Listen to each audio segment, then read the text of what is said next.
നമസ്കാരം. അഹമ്മദാബാദ് വിമാനാപകടത്തിന്റെ ദൃശ്യങ്ങൾ നിങ്ങൾ ശ്രദ്ധിച്ചിരുന്നു? എൻ്റെ ഒരു സംശയം, ഒരു സാമാന്യ യുക്തിയിൽ നിന്നുണ്ടാകുന്ന ഒരു ഒരു ഒരു കാര്യമാണ്. കാരണം കരിപ്പൂർ എയർപോർട്ടിന്റെ അടുത്താണ് ഞാൻ താമസിക്കുന്നത്.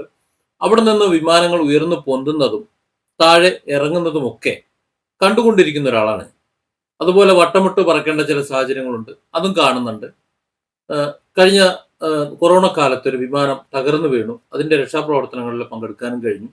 അങ്ങനെ ആ വിമാനത്താവളത്തിന്റെ പരിസരത്ത് ജീവിക്കുന്ന ഒരാളെന്ന നിലയിൽ എൻ്റെ ഒരു സംശയമാണ് ഇന്നത്തെ അഹമ്മദാബാദ് വിമാന അപകടവുമായി ബന്ധപ്പെട്ട്. ഞാൻ തന്നെ ഇതിന് തൊട്ട് മുമ്പ് ആ ദൃശ്യം കൊടുത്തിട്ടുണ്ട്.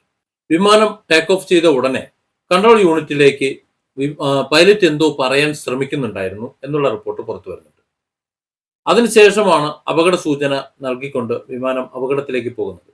പക്ഷെ അതിനു മുമ്പ്, ആ സ്ഫോടനം നടക്കുന്നതിന് തൊട്ടു മുമ്പുള്ള ദൃശ്യങ്ങൾ നമ്മൾ പരിശോധിച്ചാൽ, ആ വീഡിയോ നിങ്ങളൊന്ന് പരിശോധിച്ച് കഴിഞ്ഞാൽ നിങ്ങൾക്ക് അറിയാൻ പറ്റും, ആ ഫ്ലൈറ്റ് പൊന്തിയതിന് ശേഷം ഒരല്പസമയം നേരെ പോയതിനു ശേഷം താഴേക്ക് പോകുമ്പോൾ ആ പൈലറ്റ് വിമാനം ഉയർത്താൻ ശ്രമിക്കുന്നുണ്ട്. കുത്തനെ മുകളിലേക്ക് ഉയർത്താൻ വേണ്ടി എല്ലാ ശ്രമവും നടത്തുന്നതായിട്ട് കാണാം. കാരണം ആ വിമാനത്തിന്റെ പാത, ഇങ്ങനെ പോകുന്ന പാത പിന്നെ ഇങ്ങനെ മേലോട്ട് ഇങ്ങനെ കയറി പോകാൻ ശ്രമിക്കുന്നുണ്ട്. പക്ഷെ ഇങ്ങനെ ഫ്ലൈറ്റ് നിൽക്കുന്ന സാഹചര്യത്തിലും അതിങ്ങനെ അടിയിക്കാണ് പോന്നുകൊണ്ടിരിക്കുന്നത്. അതായത് ഫ്ലൈറ്റിന് പൊന്താൻ സാധിക്കുന്നില്ല, അല്ലെങ്കിൽ അതിന് പറക്കാൻ സാധിക്കുന്നില്ല എന്നൊരവസ്ഥയിലേക്ക് പോകുന്നതായിട്ടാണ് മനസ്സിലാകുന്നത്. എന്റെ സംശയം, എന്തെങ്കിലും അട്ടിമറി ഉണ്ടോ എന്നാണ്. ടേക്ക് ഓഫ് ചെയ്ത ശേഷം പെട്ടെന്ന് ഒരു 5 മിനിറ്റിനുള്ളിൽ ഏതാണ്ട് 10-15 കിലോമീറ്ററിന്റെ ഉള്ളിൽ ഇത്തരത്തിൽ ആ വിമാനം തകർന്നു വീണ് 126 പേരെന്നാണ് ഇപ്പൊ പറയുന്നത്. എത്ര പേർ മരണപ്പെടുന്നു ഈ വീഡിയോ റെക്കോർഡ് ചെയ്യുന്ന സമയത്തിന്റെ ഒരു അറിവാണ്. പിന്നെ ഒരുപാട് പേർക്ക് പരിക്കേൽക്കുന്നു, പരിക്ക് ഗുരുതരമാണ്. വിമാനം കഴിഞ്ഞു. മാത്രമല്ല ജനവാസ മേഖലയിൽ ഡോക്ടേഴ്സിന്റെ ക്യാൻറ്റീനിലോ അതല്ലെങ്കിൽ അവരുടെ ക്വാർട്ടേഴ്സിന് മുകളിലോ ഒക്കെയാണ് വിമാനം തകർന്നു വീണത് എന്ന് പറയുന്നുണ്ട്. എവിടെയായാലും ജനവാസ മേഖലയിലാണ് വീണത് എന്നതുകൊണ്ട് അവിടെ കുറച്ചു പേർക്ക് പരിക്ക് പറ്റിയിട്ടുണ്ട്. അതിൽ എത്ര പേര് മരണപ്പെട്ടു എന്നറിയില്ല, മരണപ്പെട്ടില്ല എന്നും അറിയുന്നുണ്ട്. അപ്പോൾ ഇത്രയും ഗുരുതരമായ ഒരു സിറ്റുവേഷൻ ഉണ്ടാകുന്നതിന് കാരണം എയർ ഇന്ത്യയെ തകർക്കാനുള്ള ഒരു ശ്രമമാണോ അട്ടിമറിയാണോ എന്നുകൂടി അന്വേഷിക്കുന്നു എന്നാണ് മനസ്സിലാകുന്നത്.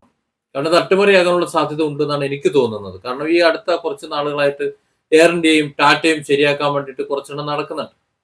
ഇനി അതിന്റെ ഭാഗമായിട്ട് എന്തെങ്കിലും പണി ഒപ്പിച്ചതാണോ അറിയാൻ പറ്റില്ല.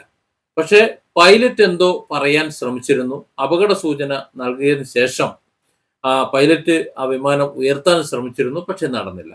അപ്പോൾ എന്താണ് എന്നുള്ളത് വരും ദിവസങ്ങളിൽ പുറത്തു വരും എന്ന് തന്നെ കരുതാം. ഏതായാലും ഒരു അട്ടിമറി ഞാനിതിൽ കാണുന്നു, അല്ലെങ്കിൽ മറ്റെന്തോ ഗുരുതരമായ ഒരു പരിശോധന പിഴവ് ഞാൻ കാണുന്നു.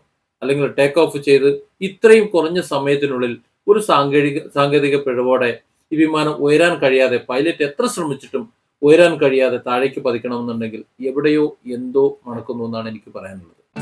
Different angles. Don't forget to subscribe and support this channel.